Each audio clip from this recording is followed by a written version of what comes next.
کہے اللہ اکبر تم کہو اللہ اکبر، اور جب امام قرات کرے تم خاموش ہو جاؤ، اور جب امام کہے ولضالین تم آمین کہو۔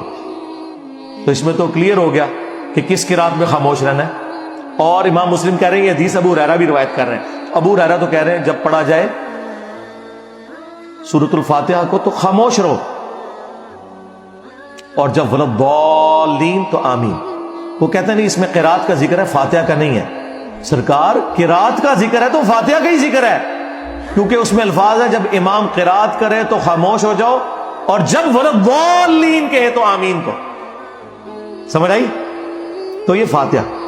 اور نہ سمجھ آئے تو بخاری مسلم میں ایک اور حدیث ہے، عبداللہ ابن عمر کہتے ہیں کہ نبی صلی اللہ علیہ وآلہ وسلم، حضرت ابو بکر اور حضرت عمر اپنی قرات کا آغاز الحمدللہ رب العالمین سے کرتے تھے۔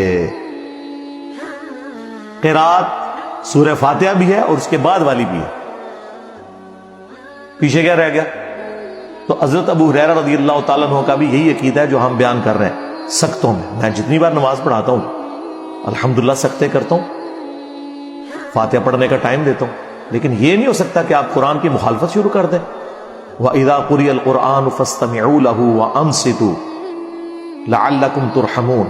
جب قرآن پڑھا جائے خاموش ہو جاؤ اور توجہ سے سنو تاکہ تم پر رحم کیا جائے۔ اب وہ اس چکر میں پڑ جاتے ہیں۔ اہل حدیث میں حیرانگی ہوتی ہے، اہل حدیث کہتے ہیں یہ تو مکی آیت ہے، یہ مدنی کا، وہی والی بات جو بریلوی کہتے ہیں ایسے بتوں کے بارے چاہے تسی بزرگوں تے کیوں لاتی۔ اللہ کے بندو اللہ سے ڈر جاؤ۔ امام نسائی نے چیپٹر کی ہیڈنگ میں یہ آیت لی ہے اور اس کا فارم بیان کیا ہے کہ یہ جنرل آیت ہے، جب بھی قرآن پڑھا جائے گا۔ اور اس سے بڑھ کر جز القراء میں امام بخاری نے جو اپنے کومنٹس کیے ہیں 36 نمبر حدیث کے کانٹیکسٹ میں، اس میں ضعیف کا حکم لکھا ہوا ہے۔ وہ ضعیف ان اقوال کو کہہ رہے ہیں، لیکن جو خود لکھ رہے ہیں وہ تو ضعیف نہیں ہے نا۔ یعنی میں کسی کی بات کوٹ کروں تو اس میں تو حکم لگ سکتا ہے، لیکن جو میں خود بیان کر رہا ہوں وہ تو میں اسے صحیح سمجھ رہا ہوں نا۔ تو امام بخاری خود لکھ رہے ہیں جز القراء میں، امام بخاری فرماتے ہیں کہ اللہ نے قرآن میں واضح فرمایا وَإِذَا قُرِئَ الْقُرْآنُ فَاسْتَمِعُوا لَهُ، جب قرآن پڑھا جائے تو خاموش ہو جاؤ اور اسے سنا کرو تاکہ تم پر رحم کیا جائے۔ اور حدیث کہہ رہی ہے بخاری مسلم کی لا صلاۃ لمن لم یقرأ بفاتحۃ الکتاب، کہ جو سورہ فاتحہ نہیں پڑھتا اس کی نماز درست نہیں۔ تو امام بخاری اس پہ خود کومنٹس کر رہے ہیں کہ ہم نے آیت پہ بھی عمل کرنا ہے اور حدیث پہ بھی کرنا ہے۔ امام بخاری کو تو نہیں پتا تھا کہ یہ آیت جو ہے وہ مکی ہے اور نماز مدینے میں آئی ہے، حالانکہ اللہ کے بندوں نماز تو مکے میں بھی تھی، 5 نمازوں کا شیڈیول مدینے میں ہے۔ نماز تو نبی الاسلام پہلے دن سے پڑھ رہے ہیں اور صحابہ اکرام پڑھ رہے ہیں۔ بخاری مسلم دونوں میں حدیث نہیں ہے، ابن مسعود کہتے ہیں میں نے 70 سے زیادہ صورتیں حضور کے پیچھے قیام اللیل میں سن کے زبانی یاد کی ہیں۔ اگر میں جانتا کہ مجھ سے زیادہ قرآن کسی کو آتا ہے تو میں اپنے اونٹ چلاتا، ان کے جگر جلا دیتا، اس شخص تک پہنچتا جو مجھ سے زیادہ قرآن جانتا ہے۔ تو نبی الاسلام تہجد میں قیام اللیل میں قرات کرتے تھے، صحابہ کرام سے یاد کرتے تھے۔ اور 2/3 قرآن تو ہے ہی مکی ہے، 1/3 مدنی قرآن ہے۔ صحابہ کرام نے مکے میں قرآن کیسے یاد کیا تھا؟ نبی الاسلام کے پیچھے وہ پڑھتے تھے۔ سورۃ المزمل میں آیا نبی الاسلام رات میں بعض اوقات 2/3 رات، بعض اوقات آدھی رات، بعض اوقات 1/3 رات قیام کرتے تھے، صحابہ کرام پیچھے سن سن کے اسے یاد کرتے تھے۔ تو بالکل کلیئر ہے۔ وہ کہتے ہیں نہیں جی وہ ابو داؤد میں اور جامع ترمذی میں حدیث ہے کہ فجر کی نماز میں پڑھ رہے تھے تو نبی الاسلام نے فرمایا کہ فاتحہ کے علاوہ کچھ نہ پڑھا کرو، مجھے لگا میری قرات سے کچھ چھین گئے۔ اس سے آپ نے یہ رزلٹ کیسے نکال دیا کہ نبی الاسلام نے یہ کہا ہے کہ فاتحہ میں مجھ سے چھین لیا کرو؟ فاتحہ کی آپ نے ترغیب دلائی، یہ آپ نے کبھی بھی نہیں کہا کہ میرے ساتھ ساتھ پڑھو۔ نبی الاسلام ہر آیت کے بعد ایک وقفہ کرتے تھے، نبی الاسلام رکوع سے پہلے سکتہ کرتے تھے۔ تو حضرت ابو ہریرہ کی وہ بات یاد رکھیں، ان سکتوں کو غنیمت جانا۔ اور بلکہ جز القراء میں امام بخاری نے نقل کیا ہے کہ ہمارے سلف تابعین کے حوالے سے کہ وہ سکتے کیا کرتے تھے اور امام انشور کرتا تھا کہ پیچھے والے ان سختوں میں قرآن سورہ فاتحہ پڑھ لیں۔ قرآن کے ساتھ قرآن والا معاملہ کوئی نہیں ہے۔ اور سن لینا کافی ہے. اور یہ جتنی باتیں میں کر رہا ہوں یہ افضلیت ہے. اگر کوئی امام سکتے نہ کرے، امام کی قرات سورہ فاتحہ کی جہری نمازوں میں مقتدی کے لیے کافی ہے. That's all.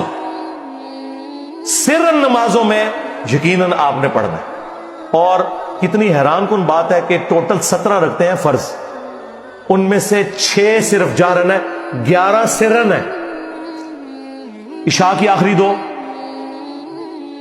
سرن، زور کی 4 کی 4 سرن، عصر کی 4 کی 4 سرن، اور مغرب کی آخری 1 سرن. زیادہ نماز تو ہے ہی سرن ہے. اس میں آپ نے دکانوں کا حساب نہیں کرنا، بلکہ امام کے پیچھے فاتحہ بھی پڑھنی ہے. بلکہ سنن ابن ماجہ میں حدیث ہے، جابر بن عبداللہ رضی اللہ تعالیٰ عنہ کہتے ہیں کہ ہم نبی صلی اللہ علیہ وآلہ وسلم کے پیچھے سورہ فاتحہ اور قرآن بھی پڑھتے تھے. یہ نہیں کہ فاتحہ پڑھ کے خاموش ہو جانا ہے. بعض لوگ فاتحہ پڑھ کے خاموش ہو جاتے ہیں زور اثر میں. نہ، جتنا قرآن یاد ہے پڑھتے جائیں. ہاں، کیوں؟ بخاری مسلم میں حدیث ہے کہ نبی علیہ السلام کی زور اثر کی جو پہلی 2 رکھتے ہیں ان کا قیام 30 آیات کے برابر ہوتا تھا. سورہ فاتحہ کے بعد 30 آیات. تو صحابہ کرام وہ 30 آیات میں خاموش رہتے تھے، نہیں پڑھتے تھے قرآن. اور آخری 2 کا قیام 15 آیات کے برابر ہوتا تھا. مراد آخری 2 میں بھی سورت پڑھ سکتے ہیں، لیکن بخاری مسلم میں یہ ہے کہ نبی علیہ السلام بسا اوقات فرض کی آخری 2 رکعتوں میں سورہ فاتحہ پہ ہی اکتفا کرتے تھے، سورت نہیں ملاتے تھے. بخاری مسلم کے الفاظ ہیں، نبی علیہ السلام بعض اوقات جو قرآن پڑھتے تھے 1-2 آیتیں اونچی بھی پڑھ دیتے تھے زور اثر میں، تاکہ ہمیں پتہ چل جائے کہ آپ کون سی سورت کی تلاوت کر رہے ہیں. ایک چیز موجود ہے، مجھے بتائیں. یہ کہتے ہیں ہمارے بزرگوں نے اگر دین نہ جمع کیا ہوتا تو دین برباد ہو جاتا. برباد ہی تمہارے بزرگوں نے کیتا ہے. اللہ دو بندیو، صرف بخاری مسلم اتنی ٹائنیز ڈیٹیل موجود نے. میرے سے پہلے کسی بزرگ کو توفیق نہیں ہوئی ہے کہ وہ بیان کرے کہ نبی علیہ السلام کا قیام کس طرح کا ہوتا تھا، کتنی آیات اس میں پڑھتے تھے، لینتھ کتنی ہوتی تھی. ایک چیز یہ کسی بزرگ بابے کی کتاب سے نہیں ہے، حدیث کی کتابوں میں. ہاں، باقی جو جہرن ہے اس میں آپ سنیں، آپ کا سننا پڑھنے کے ایکویلنٹ ہے.